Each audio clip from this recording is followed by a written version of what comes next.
यादव के परिवार का समाजवादी होने के बाद कार्यकर्ता हूँ, विरोध करूंगा। धर्मेंद्र यादव को विरोध करूंगा।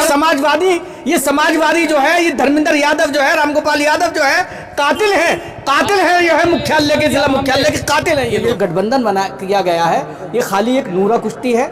ये मुसलमानों को बहुत बड़ा धोखा दिया जा रहा है, दलितों को और कमजोरों को धोखा दिया जा रहा है, एक साजिश के तहत। मोदी जी जीतना ही चाहते हैं। अगर मोदी जी को इतना भरोसा है तो ईवीएम हटाकर दिखाएं। कि हम का ये इसलिए विरोध करेंगे, थप्पे से गुल्ले की लूट जाती थी, समाजवादी के गुंडे सब गुल्लों को पे हमला कर लेते, इसलिए इन्हें डर है ईवीएम पे। मैं मुलायम सिंह यादव की बात कर रहा हूँ, प्रोफेसर रामगोपाल यादव की बात कर रहा हूँ। समाजवादी पार्टी के बड़े बड़े नेता यहाँ से लड़के चले गए, फिर भी कोई रेलवे स्टेशन नहीं बना, आपका रोडवेज तैयार नहीं हो पाया। देखिए, रोडवेज के लिए तो ये होती है, आदमी की बात ये होती है कि जैसे अभी कह दिया रोडवेज के लिए कह दिया, अभी दूर के लिए अभी ऐलान हुआ कि संबल को रोडवेज दिया जाएगा, लेकिन रोडवेज यहाँ बनेगा, उस पर विरोध करने लगे लोगों को विरोध करने की आदत है, चाहे मैं क्यों ना हूँ। ये हिंदुस्तान है। मैं आपको एक मिसाल बताता हूँ। एक नमक की अफवाह उड़ी, 10 रुपए की थैली 300 की बिक गई, पूरे देश ने खरीदी। अरे पूरे देश यहाँ अफवाहों पे चलता है। हिंदुस्तान जो है अफवाहों पे चलता है। ये जो यहाँ की जनता है, बहुत भोली जनता है संभल की, ये अफवाहों पे चली जाती है। और उसी चीज़ को सवाल तो करना चाहिए हर आदमी को रेलवे स्टेशन का, कि रेल क्यों नहीं निकली, इसका करना चाहिए। मैं भी इसका समर्थक हूँ कि रेल निकलनी चाहिए। कि हम जब गठबंधन कर लेंगे तो हम जो है वो ये देखेंगे कि हम जो कौन सा हरा रिया था। अगर इनका गठबंधन ना होता तो कंफ्यूज होता ये वोटर। मुसलमान अब इस बार भी क्या हराने के लिए वोट देगा? नहीं, मुसलमान को हराने के लिए नहीं, मुसलमान को खुद जीतना चाहिए जब तक। और खुद जीतने के लिए ओवैसी साहब जो हैं वो मुसलमानों की और आदिवासियों की, दलितों की, कमजोरों की जो बात करते हैं, वो सिर्फ इसलिए कि देश मजबूत हो, देश तरक्की करो।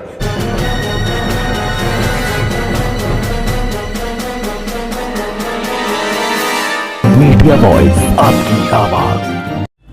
आप सभी का स्वागत है मीडिया वॉइस में। मैं हूं आपके साथ अल्फराज शेख। लगातार हम 2024 के चुनाव को लेकर कवरेज कर रहे हैं, जनता की नब्ज टटोलने की कोशिश कर रहे हैं कि आखिर किन मुद्दों को लेकर जनता वोट देने वाली है। क्या एक बार फिर से भाजपा की सरकार बनने जा रही है या फिर तख्ता पलट होगा, गठबंधन की सरकार बनेगी। लेकिन उत्तर प्रदेश में जिस तरीके से हलचल मची हुई है, जब से असदुद्दीन ओवैसी की पार्टी ने कहा है कि 5 सीटें अखिलेश यादव हमें दें, नहीं तो 25 सीटों पर काम बिगाड़ा जाएगा या नहीं बिगाड़ा जाएगा। इस वक्त हम संभल में मौजूद हैं और संभल में जैसे कि आपको पता है कि समाजवादी पार्टी के कद्दावर नेता डॉक्टर शफीकुर रहमान बर्क का निधन हुआ है 94 साल की उम्र में। अब समाजवादी पार्टी उनके पोते को टिकट देगी या नहीं देगी, और संभल से इस बार कौन पार्लियामेंट में पहुंचेगा और संभल की आवाज़ को बुलंद करेगा। हमारे साथ में काफ़ी आवाम है, उन्हीं से जानेंगे कि आखिर इस बार संभल में क्या होने वाला है। क्या नाम हो आपका? राजेंद्र पाल। राजेंद्र जी, क्या लग रहा है 2024 का चुनाव किस तरीके से देखते हैं? भाजपा जो कह रही है 370 सीटें पार करने जा रही है, हो पाएगा? भाजपा आपके 400 से ऊपर पार करेगी। 400 से ऊपर? 400। मोदी जी के अलावा कोई नहीं मैदान में है ही नहीं। मोदी जी तो खुद 370 कह रहे हैं, आप 400 पार कर नहीं, 400 के आसपास ही कहने में सीटें आएंगी, है नहीं।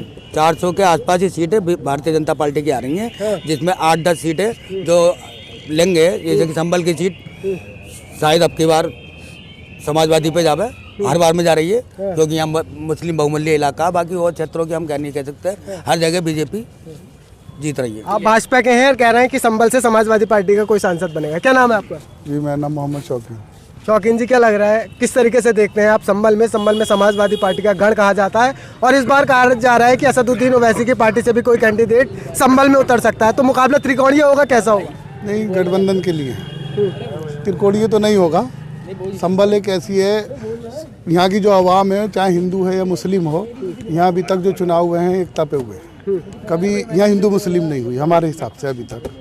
और ये जो सीट है गठबंधन यहाँ मजबूत है, वो गठबंधन जीतेगा। मैं ओवैसी साहब का किसी का विरोध नहीं करता, लेकिन यहाँ गठबंधन जीतेगा। गठबंधन जीतेगा, लेकिन सीट डिक्लेयर नहीं हुई है। डॉक्टर शफीकुर रहमान बर्क को यहाँ से कैंडिडेट बनाया गया था, कल यहाँ पर अखिलेश यादव आ रहे हैं, क्या लगता है ऐलान करके जाएंगे? देखिए, ये वो राष्ट्रीय नेता हैं, हम उसमें अपनी कोई ऐसी राय नहीं दे सकते। वो जो भी प्रत्याशी उतारेंगे हम उसका स्वागत करेंगे। कोई भी प्रत्याशी उतरेगा उसका स्वागत किया जाएगा। हाँ, क्या नाम हो आपका? मेरा नाम ताशिम नाम है, मोहम्मद ताशिम। ताशिम, क्या लग रहा है, आप युवा हैं, आप कैसे देखते हैं संभल में इस बार कौन जीतेगा, किसे जिताएगा युवा? वैसे तो गठबंधन की ही लहर चल रही है फिलहाल में, लेकिन गठबंधन में जब तक हम शामिल नहीं तो वो लहर नहीं।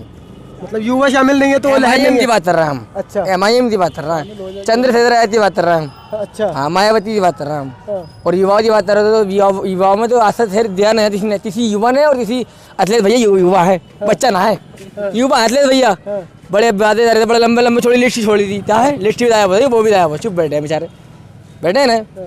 मोदी जी आए थे, योगी जी भी आए थे, और उनकी तो सरदार में बीजेपी में बात कर रहा था अभी ये, मतलब हर बार तभी पेपर लीक हो जाता है, तभी पता चलता है बोले इंटरव्यू वाला भाग दिया, क्या होता है तुम्हारे हाथ में पावर, तुम चीजें लीक कर दे तो बताओ क्या कहेंगे, पेपर लीक हो रहे हैं तमाम योगी सरकार में? भाई बताओ। नहीं देखिए, ऐसा पेपर लीक होना तो हर से अब से थोड़ी पहले से ही, पहली और सरकार में थी, समाजवादी में लीक नहीं हुए क्या? कितनी बार लीक हुए वहाँ पे, समाजवादी सरकार में हुए और कांग्रेस सरकार में हुए। जरूरी थोड़ी है कि ना पेपर लीक करने में सरकार का हाथ से हो रहा है। कंट्रोल कैसे होगा? तो कंट्रोल सरकार अपने ऊपर सरकार पूरा इस पर कर रही है, इस पर इंक्वायरी चल रही है, कार्रवाई हो रही है, कैसे लीक हुआ, किस तरीके से हुआ, ये इस चीज में चल रही है। इसमें सरकार का कोई, मैं भाई से मेंबर साहब से पूछना चाहता हूँ, ये भी सभासद है, मैं भी सभासद इस नगर पालिका के। एक बात यह है कि मोदी जी ने ये कहा था 2 करोड़ नौकरी दिए पर साल दे, पर वर्ष दी, आप बताइए, ये हमारे भाई बताएं, 2 करोड़ रोजगार पर वर्ष दिया, 15 लाख रुपए पर खाते में आए ये हमारे मेंबर साहब बताएं। देखो ऐसा हुआ, 15 लाख रुपए ना तो मोदी जी ने उस समय कहा था, ये तो सिर्फ नहीं कहा था, बिल्कुल नहीं कहा। 15 लाख रुपए के हर खाते में आएंगे ऐसा कुछ नहीं कहा था, ये तो एक अफवाह फैलाई गई थी कि 15 लाख रुपए हर के खाते में आएंगे। जुमला था सरकार, जुमला क्या था, जुमला नहीं था ये 2 करोड़ रोजगार भी जुमला था, ये अपने मुँह से कहा था क्या प्रधानमंत्री ने? साल में 2 करोड़ रोजगार भी जुमला था। कोई सुनवा देगा मुझे इस बात को कि साल में 2 करोड़ रोजगार मिल नहीं रहे हैं कि लोग साल में 2 करोड़ रोजगार, 5 साल में 10 करोड़ रोजगार। आप पेपर पढ़ के देखिए कितने लोगों को आए दिन नौकरी, कम से 100-150 लोग आए दिन करने में पास हो रहा है, कोई IPS बनना है, कोई वो बनना है, तो पेपर लीक हो जाती है। मेंबर साहब कम नहीं नौकरियां बताइए आप। बहुत नौकरियां निकलनी है, पुलिस में कितनी भर्तियां निकली हैं आपके, कम से कम। वो चुनाव जो ला रही है भाजपा, वो HM पे ला रही है, हिंदू मुस्लिम पे चुनाव ला रही है, मंदिर मस्जिद पे चुनाव ला रही है। विकास मुझे बताइए कहाँ है, कोई विकास तो दिखाएं आप, कहीं विकास ये हुआ? अर्थव्यवस्था बढ़ी, पश्चिम बंगाल मतलब बांग्लादेश की देखिए आप, 0 से लेकर हमारी अर्थव्यवस्था से ऊपर चली गई। GDP कहाँ है? एक बांग्लादेश जो भूखमरी की जिंदगी जीता था और आज वो कहाँ पहुँच गया, हिंदुस्तान से आगे है, और हिंदुस्तान की GDP नीचे चली जा रही है। 15 लाख का जुमला है, जुमला है 15 लाख, जुमला है मोदी जी, जो मोदी जी बोलते हैं झूठ नहीं बोल रहा है। शायद इनके में पैसा है इसलिए ये जा रहा है। अच्छा, आपके में आ गए पैसे? आ गए, हमारे में आ गए 15 लाख रुपए। 15 लाख रुपए तो करने में जवाब दो, 15 लाख का मतलब ये तो, ये उन्होंने ये नहीं कहा था 15 लाख रुपए हर एक खाते में पहुंचेंगे। अभी भी मतलब अभी भी झूठ ये गलत। जी क्या नाम है? जी सर, मैं ये कहना चाहूँगा कि भाई साहब ने हमारे ये कहा कि 405 सीटें बीजेपी लेकर आएगी, और हमारे यह माननीय PM साहब ने भी कहा था कि 400 सीटें वो लेकर आ रहे हैं। तो मेरा मानना यह है कि जो है इलेक्शन मत कराओ फिर, अगर आपकी 405 सीटें आ रही हैं तो कामों का जो है वो जनता को बेवकूफ़ बनाया जा रहा है। जनता बहुमत दे रही है उन्हें, तभी तो जीत भी रहे हो। कहाँ दे रही है वो जब 14 में जीते, 19 में जीते, अब भी इसलिए तो जनता ने ये कहा है EVM वो मशीन से वो ना कराएं, वोट जो है EVM आ जाती है, ब्लैक पेपर से ना कराएं तो जो है वो रद्द कर देते हैं PM साहब, उस पर कोई कुछ नहीं करते, आपत्ति नहीं जताते। रोज़गार का मसला है, वो युवा जो है वो रोज़गार से खाली हाथ है। हमारे जो है ये कहते हैं क्या नाम है इनका, अमित शाह जी का बयान ये था कि जो है वो नौजवान वो बेचेंगे, वो पकौड़े बेचेंगे, वो यहाँ पर पकौड़े बेचें। तो ये क्या है, जनता के साथ वो क्या कर रहे हैं, ये लोग छलावा करते हैं। आपको क्या लगता है, जिस तरीके से अभी वो भाई बता रहे थे कि चंद्रशेखर आज़ाद, असदुद्दीन ओवैसी, मायावती, इन्हें क्या लगता है गठबंधन में शामिल क्यों नहीं करा जा रहा? देखिए, दलित हो, पिछड़ा हो, दलित का, मुस्लिम का, आदिवासियों का, दबे कुचलों का, इन्हें वोट इन्हें नहीं चाहिए। वही इन्हें जो है उनकी साझेदारी या हिस्सेदारी उनकी नहीं चाहिए, इन्हें उनका सिर्फ वोट चाहिए। ये वोट के तौर पे इस्तेमाल करते हैं इन कौमों को, और बाकी जो है ये इनकी जो है इस हालत को पहुंचाने वाले यही सब बनुवादी लोग हैं। वही बनुवाद का मतलब कांग्रेस हो या बीजेपी हो, मैं इन दोनों को एक ही मानता हूँ। ये समाजवादी और ये जो है क्या नाम, ये जो गठबंधन किया गया है, ये खाली एक नूरा कुश्ती है। ये मुसलमानों को बहुत बड़ा धोखा दिया जा रहा है, दलितों को और कमज़ोरों को धोखा दिया जा रहा है एक साजिश के तहत, कि हम जब गठबंधन कर लेंगे तो हम जो है वो ये देखेंगे कि हम जो कौन सा हरा रहा था। अगर इनका गठबंधन ना होता तो कंफ्यूज होता होता है ये वोटर। मुसलमान अब इस बार भी क्या हराने के लिए वोट देगा? नहीं, मुसलमान को हराने के लिए नहीं, मुसलमान को खुद जीतना चाहिए जब तक, और खुद जीतने के लिए ओवैसी साहब जो हैं वो मुसलमानों की और आदिवासियों की, दलितों की, कमज़ोरों की जो बात करते हैं वो सिर्फ इसलिए कि देश मजबूत हो, देश तरक्की करे। एक पढ़ा लिखा, एक जो है एक ऐसा लीडर है वो कि जो पूरे देश को मजबूत बनाना चाहता है, इन कौमों को मजबूत बनाना चाहता है। वो आदिवासी की भी बात करता है, वो गरीबों के मजलूमों की बात अभी अभी आप कह रहे थे कि हम अपनी खुशी से वोट देते हैं अखिलेश यादव को। अखिलेश यादव को भरपूर वोट मिला था, 2022 में भी मुसलमानों ने भरपूर वोट दिया था। उसके बावजूद असदुद्दीन ओवैसी 5 सीटें क्यों नहीं दे रहे हैं AIMIM को? देखिए, एक मिनट बात यह है कि ये पार्टियों का अपना अपना निर्णय होता है। देंगे तो नुकसान होगा, उससे फायदा होगा? नहीं, देने से फायदा ही होगा, लेकिन यह है कि उनकी सोच ये शायद नुकसान हो जाए। वो अपनी सोच रहा है कि शायद नुकसान हो जाए, लेकिन हमारा मानना फायदा होगा। अगर किसी भी दल को लेंगे और साझेदारी करेंगे तो उससे फायदा पहुंचेगा, गठबंधन को फायदा पहुंचेगा। भाई 88% वोट चला। और रही उसकी भाजपा की बात, अभी हमारे भाई कह रहे थे भाजपा की, अब ये कह रहा है भ्रष्टाचार मुक्त है, गुंडागर्दी मुक्त है। मुझे बताएं जरा, रिजल्ट तो दिखाएं, 2014 से पहले का, 2014 के बाद का, 2017 से पहले का, 2017 के बाद का रिजल्ट तो दिखाएं। क्राइम में कहीं कमी आई हो तो? मणिपुर से लेके और यूपी तक बहुत क्राइम हुआ है, ये क्राइम नहीं रुका अभी तक। अगर मोदी जी जीतना ही चाहते हैं, अगर मोदी जी को इतना भरोसा है तो EVM हटाकर दिखाएं, तो हम बताएंगे उन्हें कि मोदी जी की सरकार आएगी या फिर अखिलेश भैया की सरकार आएगी। भाई मोदी जी क्यों डरते हैं इस बात से? EVM हटाने से किसान भी विरोध करते हैं, आम पब्लिक भी विरोध कर रही है। क्यों नहीं करती? EVM लाने वाली भी तो कांग्रेस थी। नहीं, अगर EVM कांग्रेस लाने वाली थी तो उसमें कभी गड़बड़ी नहीं हुई। अब तो अगर इनका मेरठ में भी एक मेयर की कोई सीट वगैरह का इलेक्शन हुआ था, उसमें इन्हीं का आदमी पकड़ा गया। चुनाव आयोग ये इस बात में नहीं सुन पा रहा कि इसको EVM को हटाया जाए और बैलेट पेपर से वोटिंग कराया जाए, तब हम मान सकते हैं कि मोदी जी जीत सकते हैं या नहीं जीत सकते हैं। क्या नाम है? राकेश कुमार। ये EVM का ये इसलिए विरोध करेंगे, थप्पे से गुल्लक लूट जाती थी, समाजवादी के गुंडे सब गुल्लकों पे हमला कर लेते, इसलिए इन्हें डर है EVM पे। EVM का डर समाजवादी पार्टियों को है, गुल्लक लूटती थी समाजवादी पार्टी। आप ये बताएं कहाँ गुल्लक लूटी है? पहली बार आप बताइए। इन्होंने लूटी होंगी। अभी तक ये बताइए, EVM से समाजवादी भी जीती है, पूर्व बहुमत से कांग्रेस भी जीती है। अब ये भाजपा जीत रही है तो फिर भाजपा जीत रही है तो EVM पे सवाल उठा लेते हैं। बंगाल में EVM लूटी, बंगाल में EVM लूटती हुई बाकायदा सबने टीवी पे सबने देखी, सारे हाँ गाड़ी में जाती हुई देखी, और जो है वो छीनी गई। तो ये तो सारा कर्नाटक में चुनाव जीती कांग्रेस, तो वही EVM सही था, वही EVM सही था। 4 ले लिए। 12 में समाजवादी चुनाव जीती तो वही EVM सही था। 17 में बीजेपी चुनाव जीतती है तो EVM पे घपला हो जाता है। वो तो कांग्रेस, हम तो मानते हैं भाई, कांग्रेस के दौर में भी यही था, बीजेपी के दौर में भी यही है। दोनों एक ही, दोनों मैं बता रहा हूँ, एक सिक्का है, रुख दो हैं। कांग्रेस बीजेपी एक ही सिक्के के दो पहलू। कांग्रेस, हाँ कांग्रेस और बीजेपी एक ही है, और उसमें समाजवादी तो बहुत बड़ा जो है भ्रष्टाचार कर रही है, हाँ हिस्सेदारी डाल रही है इनमें। इनके पंडित जी बताओ, इन्हें बताओ, कह रहे हैं कि सिक्के के दो पहलू है, कांग्रेस और बीजेपी। गलत बोल रहा है, ये गलत बोल रहा है। बीजेपी अपना काम कर रही है, कांग्रेस अपना काम कर रही है, और समाजवादी अपना कर रही है, और MI अपना कर रही है। तो ये अब ये गठबंधन क्यों कर रहे हैं साहब? क्यों घबरा रहा है? क्यों गठबंधन क्यों जा रहा है साहब गठबंधन के साथ में? भाजपा वो करने में, कांग्रेस वो गठबंधन। इन्हें तो अछूत बना दिया है, इन्हें तो अछूत बना रखा है। ओवैसी आना चाह रहे हैं उसमें, कहने में भाजपा में, वैसे भाजपा में आने चाह रहे हैं वो। अब अगर कोई भाजपा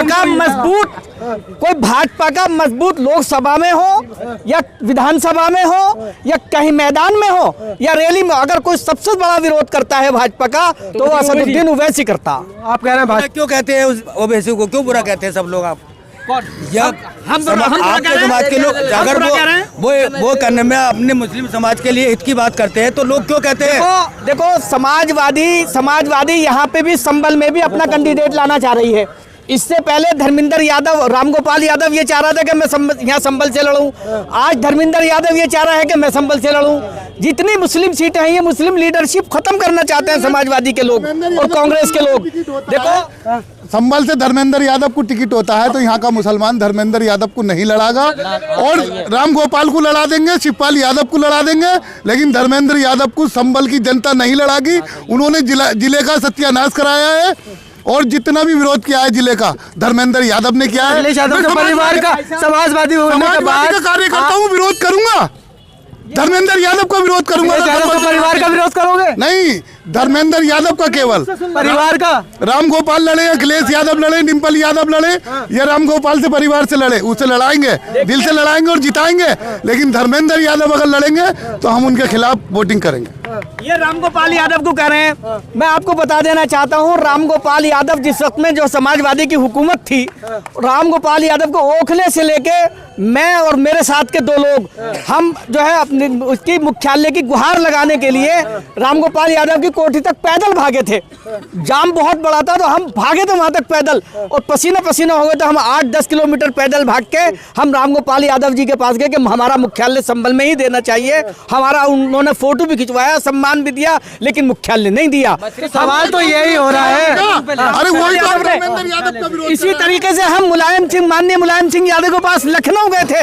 लखनऊ में मुलायम सिंह यादव ने कहा 1 किलोमीटर की दूरी पे तुम्हें देंगे, हमने कहा 5 किलोमीटर की दूरी पे दे दो, लेकिन अखिलेश यादव ने, मुलायम सिंह यादव ने, किसी ने मुख्यालय नहीं दिया। ये समाजवादी जो है, ये धर्मेंद्र यादव जो है, रामगोपाल यादव जो है, कातिल है जो है मुख्यालय के, जिला मुख्यालय के कातिल है ये। बीजेपी ने तो दिया, नहीं दिया। बीजेपी ने तो मुख्यालय आ गया पमा से, बीजेपी ने वहां दे दिया।